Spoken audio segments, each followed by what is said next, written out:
Hello students, how are you? Hope you're doing good. Today we are going to start our new science chapter, that is chapter number 11, Force and Energy. Chapter number 11, Force and Energy. इस chapter में हम पढ़ेंगे force, work, energy, simple machines और evolution of wheel. Right, L if it is a lever, I if it is an inclined plane, W if it is a wheel, and XL and against the following. तो L है तो liver लिखना है, I है तो inclined plane लिखना है, wheel and Excel है तो W लिखना है. सिजर्स क्या है? सिजर्स लेवर्स है. Then egg beater, wheel and axle. Sewing machine is also lever. Bottle opener is also lever. Ramp is incline plane. Fine. Force. In our daily lives, we often come across situation where we either push or pull objects. तो हम अपनी life में रोज बहुत सारा काम करते हैं और ऐसी बहुत सारी सिचुएशन आती है जिसमें हम ऑब्जेक्ट को या तो पुश करते हैं या पुल करते हैं. For instance when a football player kicks the ball they are pushing it. जैसे फुटबॉल प्लेयर जब बॉल को किक करता है तो बॉल को पुश कर रहा है. In a game of tug of war participant pull on a rope. Tug of war में पार्टिसिपेंट रोप खींचते हैं. We can refer to these action as forces. तो ये action forces हैं. There are various examples of forces in action such as person pushing a cart, a child pulling a toy wagon or a girl opening a door. जैसे बच्चा cart को push कर रहा है या एक लड़की डोर खोल रही है तो उसमें पुश और पुल के एक्शन हमें देखने को मिलते हैं. When a force is applied to an object, it causes change in that object which we can call effect of force. तो जब किसी ऑब्जेक्ट पर फोर्स लगाया जाता है हम उसमें चेंज देखते हैं तो वो फोर्स का इफेक्ट होता है. Effects of force. Force can have several effect on object. Some examples are. तो फोर्स के बहुत सारे इफेक्ट्स हो सकते हैं. कौन कौन से एग्जांपल्स इसके वो देखते हैं. Moving a stationary object. एक स्टेशनरी ऑब्जेक्ट को मूव करना. When a force is applied to an object that is not moving it can make the object start moving. तो जब फोर्स लगाई जाती है ऐसे ऑब्जेक्ट पे जो कि मूव नहीं कर रहा है तो वो ऑब्जेक्ट मूव करने लगता है फोर्स मिलते ही. For instance pushing a car that is not moving can make it start rolling. जैसे एक कार है वो वहीं पर है, एक टॉय कार है वहीं पर है, आपने उसको पुश किया तो वो रोल करने लगेगी. Stopping a moving object. Force can also be used to stop an object that is already in motion. तो ये ऑब्जेक्ट चल रहा है, मोशन में है, तो फोर्स की हेल्प से उसको स्टॉप किया जा सकता है. For instance applying brake to a cycle और car slows it down and bring it to stop. जैसे कि ब्रेक लगाने से बाईसाइकिल या कार में वो रुक जाती है और रेस्ट में आ जाती है. Change the speed of a moving object. Moving object की स्पीड भी चेंज कर सकता है. When a force is applied to an object that is already moving it can make it either go faster और स्लो इट डाउन. कोई object move कर रहा है तो फोर्स की हेल्प से हम उस ऑब्जेक्ट की स्पीड कम भी कर सकते हैं और उसकी स्पीड तेज भी कर सकते हैं. For example pushing a swing can make it move faster while using the breaks on bicycle can make it slow down. जैसे स्विंग को पुश करने से स्विंग फास्ट हो जाती है और साइकिल के ब्रेक लगाने से साइकिल की स्पीड कम हो जाती है. Changing the direction of a moving object. एक मूविंग ऑब्जेक्ट की डायरेक्शन चेंज की जा सकती है. If a force is applied to an object at an angle to its current path it can cause object to change its direction. अगर force लगाई जाती है किसी ऑब्जेक्ट पर तो हम उसकी डायरेक्शन चेंज कर सकते हैं. Think of kicking a soccer ball to make it go in different direction. जैसे कि आप सॉकर बॉल को किक करोगे तो वो अलग डायरेक्शन में जाएगी. Changing the shape and size of an object. Object का शेप और साइज भी चेंज हो सकता है फोर्स की हेल्प से. Force can also cause object to change their shape or size. For instance, if you squeeze a soft ball, it will temporarily change its shape. जैसे कि अगर आप एक soft ball को squeeze करोगे तो temporarily वो अपनी shape change कर लेगी. फिर types of forces कौन कौन सी होती है? Contact forces और non contact forces. ठीक है, force जो body experience करती है जब वो फिजिकल कांटेक्ट में होती है एक दूसरे के साथ वो होती है कॉन्टैक्ट फोर्सेस. और जब वो फिजिकल कांटेक्ट में नहीं होती हैं तो वो होती है नॉन कांटेक्ट फोर्सेस. ठीक है, तो कांटेक्ट फोर्सेस होती है मस्कुलर और फ्रिक्शनल और नॉन कांटेक्ट होती है मैग्नेटिक, इलेक्ट्रोस्टैटिक और ग्रेविटेशनल. ठीक, अब आती है muscular force. When we use our hands और legs to pull push carry and lift object this force by our limbs to push और pull object is called muscular force. For example pulling up a heavy suitcase, pushing a cart and lifting heavy items. तो हम अपने हाथ पैरों से बहुत सारा काम करते हैं, चीज़ों को पुश करते हैं, पुल करते हैं, ऑब्जेक्ट को होल्ड करते हैं, ऊपर उठाते हैं. तो इसमें हमारी मसल्स फोर्स लगाती हैं जिसको हम मस्कुलर फोर्स बोलते हैं. मस्कुलर फोर्स से हम चीज़ों को पुश कर सकते हैं जैसे कि किसी ट्रॉली को पुश कर रहे हैं या फिर किसी बॉक्स को उठा रहे हैं तो सब मस्कुलर फोर्स में आता है. उसके बाद आता है frictional force. A force that acts between two object to either slow them down और stop them completely is called frictional force और फ्रिक्शन. तो एक ऐसी फोर्स जो दो ऑब्जेक्ट के बीच में लग रही है, जो या तो उस ऑब्जेक्ट को स्लो करा देगी या उनको रोक देगी, वो कहलाती है frictional force. For example, when we are rolling a ball on the ground, it eventually stops due to friction caused between ball and surface on which it is rolling. जैसे हम बॉल को रोल कर रहे हैं ground पर, तो थोड़े time बाद वो अपने आप रुक जाएगी क्योंकि बॉल और ग्राउंड के बीच में फ्रिक्शनल फोर्स लगी हुई है. There is a force exerted by ball on the surface and hence it is able to move. और फोर्स लगी हुई है बॉल के सरफेस पर, इसलिए ही वो मूव कर रही थी अब तक. When the ball and surface comes in contact with each other, there is frictional force exerted from both sides. तो जब बॉल और सरफेस कांटेक्ट में आ रहे हैं तो दोनों साइड से फ्रिक्शनल फोर्स लग रही है. Hence the force exerted by ball is greater than that of surface. तो जो फोर्स बॉल लगा रही है वो सरफेस से ज्यादा है, इसलिए बॉल घूम रही है. Hence it rolls on the ground. However, as ball slow down, the force exerted by the surface on ball is greater when ball comes to a halt. और जब बॉल रुक जाती है तो धीरे धीरे करके सरफेस का जो फोर्स है वो बढ़ जाता है, इसलिए बॉल को रेस्ट पर आना पड़ता है. Next is magnetic force. When we bring a magnet near an iron object, say iron nail, it attracts the nail toward itself. तो जब मैग्नेट लाते हैं आयरन ऑब्जेक्ट के पास, जैसे कि नेल के पास, तो आयरन का जो मैग्नेट है वो आयरन को अट्रैक्ट करती है. This is because of the fact that magnet has a force. ये इस वजह से क्योंकि मैग्नेट के पास भी फोर्स है. It is called as magnetic force, और इस फोर्स को हम मैग्नेटिक फोर्स बोलते हैं. फिर आती है हमारी electrostatic force. Electrostatic force is a result of slow moving electrical charges. तो इलेक्ट्रिकल चार्जेस एग्जिस्ट करते हैं, यानी कि प्लस माइनस चार्जेस होते हैं जिनको हम इलेक्ट्रिकल चार्जेस बोलते हैं, जिसकी वजह से फोर्स लगती है. For example, a comb when rubbed on hair and brought near small pieces of paper, all the pieces are attracted towards it. जैसे आप एक कॉम लेके आओ, उसको अपने बालों पे 2-3 मिनट रब करो और उसको छोटे छोटे पेपर के पीसेस के पास लेके जाओ, तो जितने भी पेपर के पीसेस हैं वो कॉम पर आकर चिपक जाएंगे. This happens because the charged comb induce an opposite charge in the paper pieces and they stick to the comb. क्योंकि रब करने से क्योंकि जब कोम को आप रब कर रहे थे तो उसमें अपोजिट चार्ज इंड्यूस हो गए, पेपर में अब अपोजिट चार्ज हैं तो दोनों आपस में अट्रैक्ट हो जाएंगे.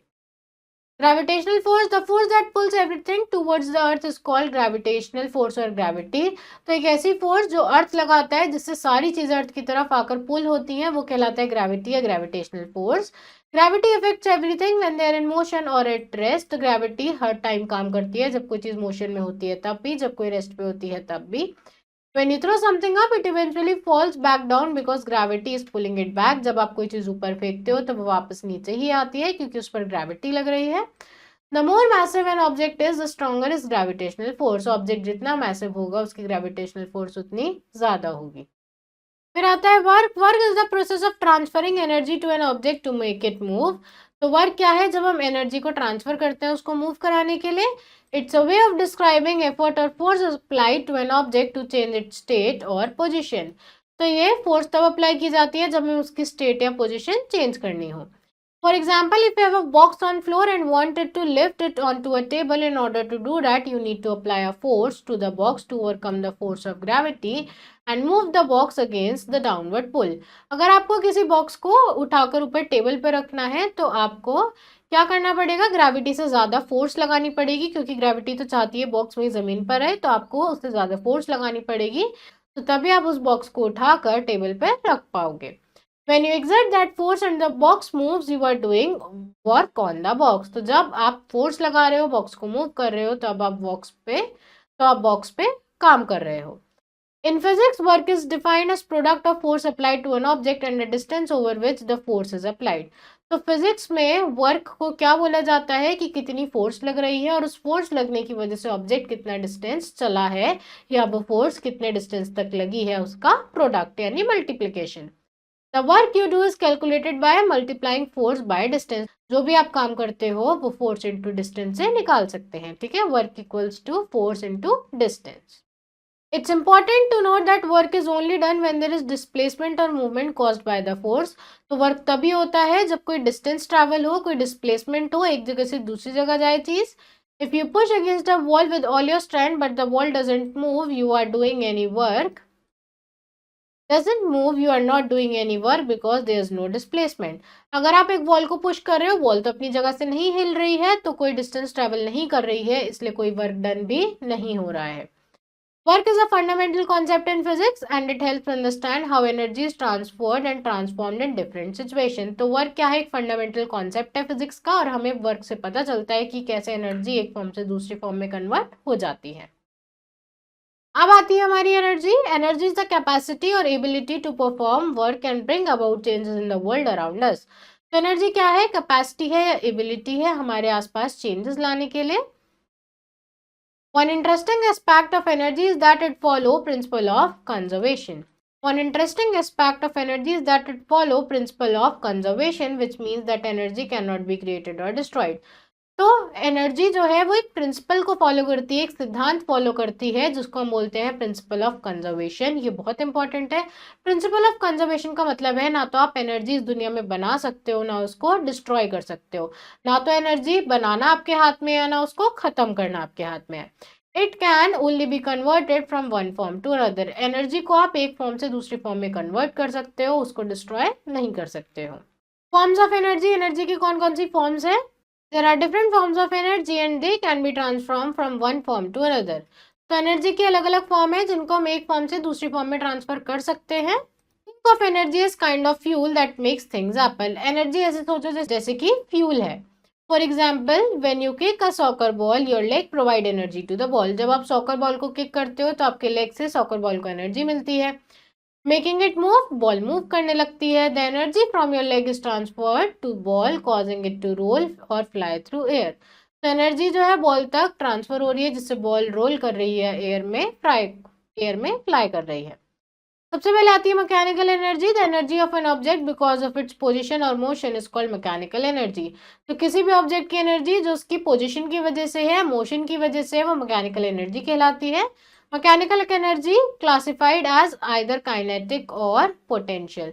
तो मैकेनिकल एनर्जी दो तरह की होती है, काइनेटिक एनर्जी और potential energy. The energy is potential when the position is considered. तो जब हम पोजीशन कंसिडर कर रहे हैं, कोई चीज कहाँ पर है, कहाँ पर रखी है, तो पोटेंशियल एनर्जी होगी। For example, a book on a table has stored potential energy. जैसे कि अगर एक बुक टेबल पर रखी है तो उसके अंदर पोटेंशियल एनर्जी है। The energy is called kinetic energy when the motion is considered. तो जब मोशन की बात हो रही है, किसी मूवमेंट की बात हो रही है, तो काइनेटिक एनर्जी को देखा जाएगा। For example, energy of a moving car is kinetic energy. जैसे कि एक मूविंग कार की एनर्जी जो है वो काइनेटिक एनर्जी होगी। Next is heat energy. Heat that we get from sun is called heat energy. जो हीट हमें सन से मिलती है वो हीट एनर्जी होती है। Sun is the main source of heat. तो सन हीट की मेन सोर्स है। This energy is also produce when fuels like coal, wood etcetera are burned. तो जब कोल और वुड को जलाया जाता है तो ये एनर्जी प्रोड्यूस होती है।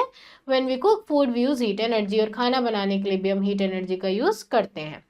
फिर आती है light energy. Energy that we get from light is called light energy. ऐसी एनर्जी जो हमें लाइट से मिलती है वो होती है light energy. Bulb, candle, tube etcetera are sources of light energy. तो बल्ब, कैंडल, ट्यूब लाइट सब लाइट एनर्जी की सोर्सेज है।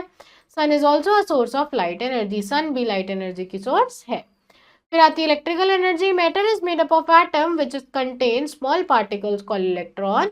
तो एटम कुछ पार्टिकल से मिलकर बना है। एटम के अंदर इलेक्ट्रॉन्स होते हैं। तो movement of electron depends on their energy. और इलेक्ट्रॉन की मूवमेंट उनकी एनर्जी पर डिपेंडेंट होती है। However, some electrons can be forced to move in a particular direction in some objects. तो कई बार इलेक्ट्रॉन्स को मूव करना पड़ता है। तो कई बार इलेक्ट्रॉन्स को पर्टिकुलर डायरेक्शन में मूव करना पड़ता है।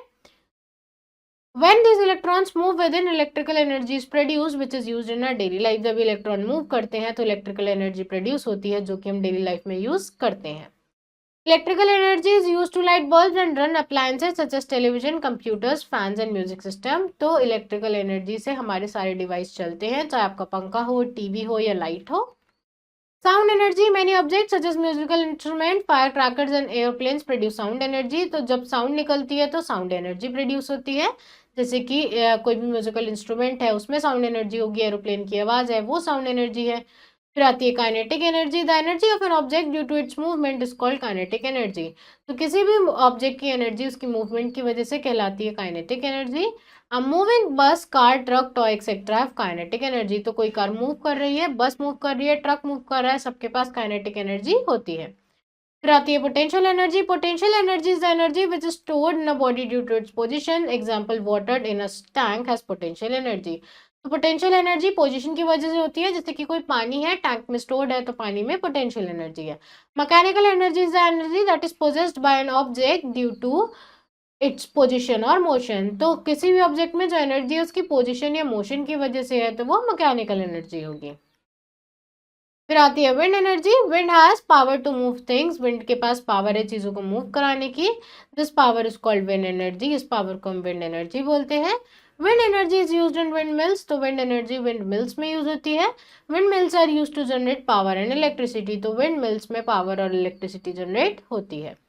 फिर आती है solar energy. The sun is the source of solar energy. तो सन सोलर एनर्जी की सोर्स है। It can be use to produce heat for cooking food and heating water. तो ये खाना बनाने के लिए, पानी को गर्म करने के लिए यूज होती है। Solar panels at solar power station capture and heat light from the sun and convert them into electricity. तो सोलर पैनल कैप्चर करते हैं हीट और उसको कन्वर्ट कर देते हैं इलेक्ट्रिसिटी में। फिर आती है सिंपल मशीन्स। एनी टूल और device that make our work simple and easier is called a machine. तो कोई भी ऐसी चीज जो हमारा काम सिंपल कर दे, आसान कर दे, वो मशीन कहलाती है। In other words a machine is a device that allow useful work to be done by applying less effort force. तो मशीन कोई भी यूजफुल वर्क करा देती है कम फोर्स के साथ। Some machine change the direction of force while other increase speed of the work. कुछ machine force की डायरेक्शन चेंज कर देती है और कुछ मशीन वर्क की स्पीड बढ़ा देती है। The six basic types of machine are called simple machine। तो 6 बेसिक मशीन्स होती है जिनको हम सिंपल मशीन्स बोलते हैं। दे आर, कौन कौन सी आई है? ये है lever, wheel and axle, pulley, incline plane, wedge और screw. All complex machines like bicycles, cars, trucks, flour mills, factory machines are made by joining together the simple machine. तो कोई भी और कॉम्प्लेक्स मशीन है, बाइसाइकिल है, truck है, या factories में जो मशीन होती है वो है, वो सारी इन सिंपल मशीन से ही बनी है। फाइन। सबसे पहले आता है lever. A lever is rigid rod that can move around fixed point on which it rest. तो जैसा आप इस पिक्चर में देख सकते हो, एक फिक्स्ड रॉड है, इसके अराउंड मूव कर रहा है ये। When we open lid of a tin with a spoon, we use it as lever। तो जब हम लिड ओपन करते हैं स्पून से, तो वहां पर हमारी स्पून लेवर है। We raise the spoon on tin, insert the handle under the lid and press on the other end। तो हम स्पून को रखते हैं टिन पर, एक एंड वहां पर रखते हैं और फोर्स लगाते हैं। द पॉइंट ऑफ रेस्ट और सपोर्ट इज कॉल्ड फल्क्रम। जहां पर हम रेस्ट करा रहे हैं स्पून को, वो पॉइंट कहलाता है फल्क्रम। लिड क्या कहलाता है? लोड। और प्रेसिंग फोर्स क्या कहलाती है? एफर्ट। ठीक है।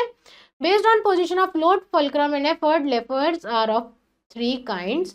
तो ये डिपेंड करता है लोड, फल्क्रम और एफर्ट की पोजीशन क्या है, इस बेसिस पर हम लेवर्स को 3 काइंड में डिवाइड कर सकते हैं। सबसे पहला है first class lever. When fulcrum is present in between load and effort, it is called first class lever. तो जब हमारी जो फोर्स कट जो हमारा फल्क्रम है, जब वो लोड और एफर्ट के बीच में होता है, तो वो फर्स्ट क्लास लेवर में आता है। जैसे कि सीजर, सीसॉ, प्लायर्स, हैमर, क्या है? सब फर्स्ट क्लास लेवर है। सब क्या है? फर्स्ट क्लास लेवर है। ठीक है। जैसे कि आप यहाँ देख सकते हो, यहाँ पर ये फल्क्रम बीच में है और लोड और एफर्ट दूसरी साइड लग रहे हैं। ठीक है। तो ये फर्स्ट क्लास लेवर्स हैं। फिर आते हैं हमारे second class lever. The load being present in between fulcrum and effort from second class lever. जब लोड बीच में होता है तो वो सेकंड क्लास लेवर होता है। जैसे नट क्रैकर, बॉटल ओपनर, व्हील बैरो, पंचिंग मशीन, सब इसके एग्जाम्पल है। आपको यहाँ पिक्चर भी दी हुई है। फिर आते हैं third class lever.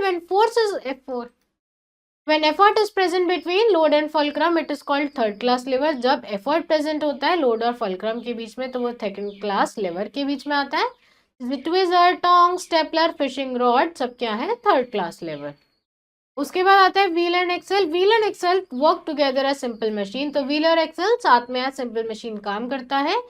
It is a special lever of second order. तो स्पेशल लेवर है सेकेंड ऑर्डर का। Axle is a wheel of smaller fix tightly to a wheel larger. तो एक्सेल एक छोटा व्हील है जो कि एक बड़े व्हील पर फिक्स है।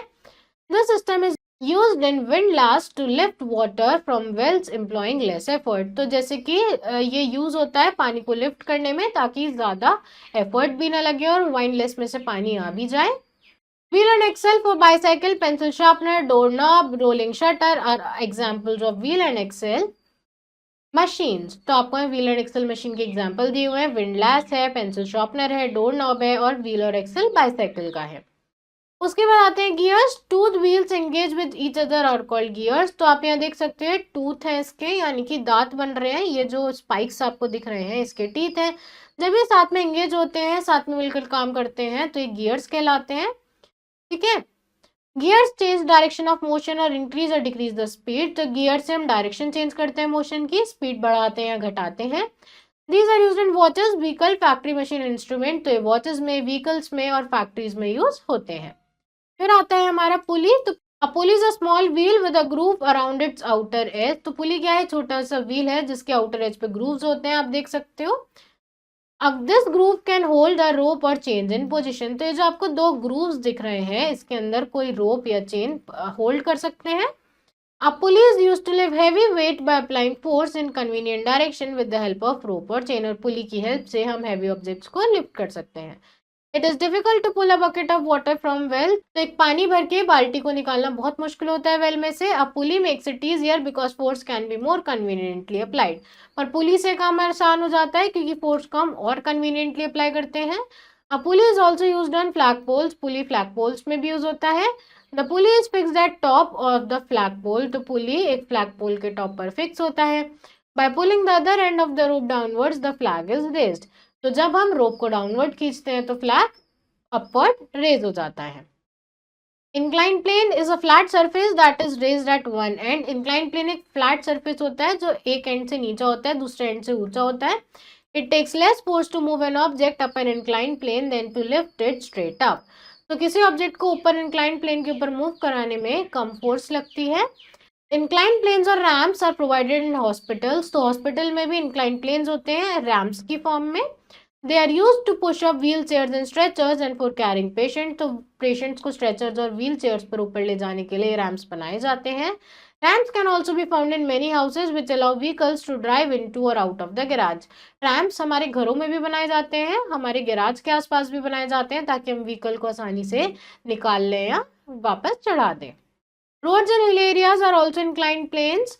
तो हिल एरियाज में जो रोड्स होती हैं वो भी इंक्लाइंड प्लेन्स होती हैं। दे हैव जेंटल स्लोप, उनकी स्लोप जो होती है जेंटल होती है। These make it easier for vehicle to move up, जिससे व्हीकल इजिली ऊपर मूव कर ले।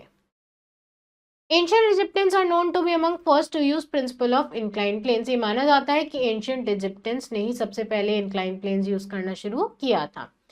फिर आता है veg. A wedge has two inclined planes joined back to back with a sharp edge। तो wedge क्या है? दो inclined planes हैं जिनको साथ में join किया गया है sharp edge के along। When a wood cutter puts the cutting edge on log and blow hard with a hammer, the edge of the wedge splits the log into two gradually। तो जैसा कि आप इस picture में देख सकते हो, ये log है, इसके ऊपर हमने wedge रखा, हथौड़ा मारा, तो जो हमारा wood है जो दो पार्ट में डिवाइड हो गया। The tip of the wedge moves a little but split it substantial। तो ये जो टिप है वो थोड़ा सा ही मूव किया है पर वुड पूरा दो पार्ट में डिवाइड हो गया। This is how a wedge works make easier। ऐसे ही एक वेज हमारा काम आसान कर देता है। It is probably the oldest machine used by human beings। और ये probably सबसे पुरानी मशीन है जो human beings यूज करते आ रहे हैं। An axe and knife are also wedges। तो एक कुल्हाड़ी और चाकू भी वेज है। We use them to cut things। हम उनको चीजों को काटने में यूज करते हैं। A plow has long sharp edge। प्लो में भी एक बड़ा शार्प एज होता है। फिर आता है स्क्रू। स्क्रू क्या है? Inclined plane wrapped around a cylinder is called screw. तो एक ऐसा इंक्लाइंड प्लेन जो एक सिलेंडर के अराउंड है वो स्क्रू कहलाता है। एक्सपेरिमेंट क्या है? आपको कट करना है एक राइट ट्राइंगल एक थिक पेपर में से, उसको व्रैप करना है सिलेंड्रिकल पेंसिल्स ने। अब ये एक स्क्रू की तरह दिखेगा। अब आपको ट्रेस करना है एज पेपर का बॉटम से टॉप। तो क्या अब आप ट्रेस कर सकते हो स्क्रू थ्रेड को बॉटम टू टॉप? जो स्क्रू थ्रेड है वो क्या है? इंक्लाइंड प्लेन की एज है। ठीक। Next is evolution of wheel. Wheels are an important invention which are possible for today's progress. तो व्हील बहुत इंपॉर्टेंट इन्वेंशन हुई जिससे आज के टाइम पर इतनी प्रोग्रेस हो पा रही है। Long before the invention of wheel people made sledges and use them to drag push and lift roads. व्हील से पहले लोग स्लेजेस को घसीटते थे, उसको पुश करते थे। Slowly people starting using log as roller and place sledges on top of them to move them। तो पहले लोगों ने लॉग्स रखने शुरू करे स्लेजेस के नीचे उसको रोल कराने के लिए। However, logs would sometimes slip and they could not move objects very far। कई बार लॉग स्लिप हो जाते थे, ऑब्जेक्ट ज्यादा दूर नहीं जा पाते थे। Hence they tied logs firmly together which made it easier them to roll। easy for them to roll, इसलिए उन्होंने लॉक्स को टाई करना शुरू कर दिया जिससे लॉक्स अब इजीली रोल हो पा रहे थे. Slowly the centers of the lock were carved out to make them look like wheel and axle. फिर धीरे धीरे लॉक्स को क्रेव आउट किया जाने लगा और व्हील एंड एक्सेल की तरह वो काम करने लगा. Now lesson at a glance, अब तक हमने जो भी पढ़ा उसकी समरी देख लेते हैं. फोर्स क्या है? एक पुश और पुल है जिससे चीजें मूव करती हैं. डिफरेंट टाइप्स ऑफ फोर्सेज है, मस्कुलर, फ्रिक्शनल, मैग्नेटिक, इलेक्ट्रोस्टैटिक और ग्रेविटेशनल. वर्क क्या है? एक एक्टिविटी है जिसमें फोर्स और उसकी मूवमेंट होती है डायरेक्शन ऑफ फोर्स की तरफ. एनर्जी क्या है? कैपेसिटी है काम करने की. Mechanical, light, heat, electrical, sound and solar energy कुछ फॉर्म्स है एनर्जी की. मशीन क्या है? एक टूल या डिवाइस है जिससे काम आसान होता है. इंक्लाइंड प्लेन से हम ड्रम को रोल कर सकते हैं, हेवी ऑब्जेक्ट्स को, लोड्स को ग्रेटर हाइट तक पुल कर सकते हैं. फिक्स्ड और मूवेबल पुली से हैवी ऑब्जेक्ट को लोड किया जाता है. वेज क्या है? वेज चीजों को स्प्लिट करता है, कट करता है. स्क्रू क्या है? इंक्लाइंड प्लेन है जो कि एक सिलेंडर के अराउंड wrapped है. Next is fill up. The dash occurs when objects rub against each other. Friction, gravity or magnetic. The answer is friction. Dash is pulling down force on the earth. Frictional force, gravitational force or magnetic force. The answer is gravitational force. Where do we get heat energy from? Heat energy में कहाँ से मिलती है? Sun, water, rain. The answer is sun. Due to dash force, a mug floats on water. Elastic, frictionally or buoyant. The answer is buoyant force. Due to dash force, which form of energy do luminous objects provide? Light energy, wind energy, or sound energy? The answer is light energy. The object to be lifted by a lever is called load, effort, or fulcrum. The answer is load. Ramp is an wedge pulley inclined plane, that is an inclined plane. Then fill in the blanks. The push or pull that moves object is called force. Force dash down moving object. The answer is slow down. Dash is the ability to do work. The answer is energy.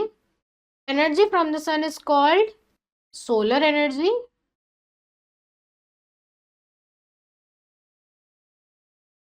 Any tool or device that makes work simple and easier is called a simple machine. Fine. Next is true false. Force can change the shape of a body. This is true. We can draw water from well. We push the rope. This is false. हम push नहीं करते हैं, pull करते हैं.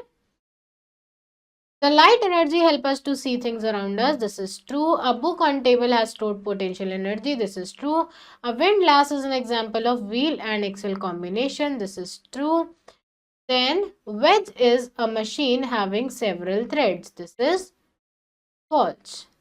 Next is match the following. This is solar energy. This is magnetic force. This is wind energy. This is muscular force and this is light energy. Fine. So class, that's all for today. I hope you understood this chapter. Rest of the exercise you have to fill out yourself, and now we will meet in our next video. Thank you everyone.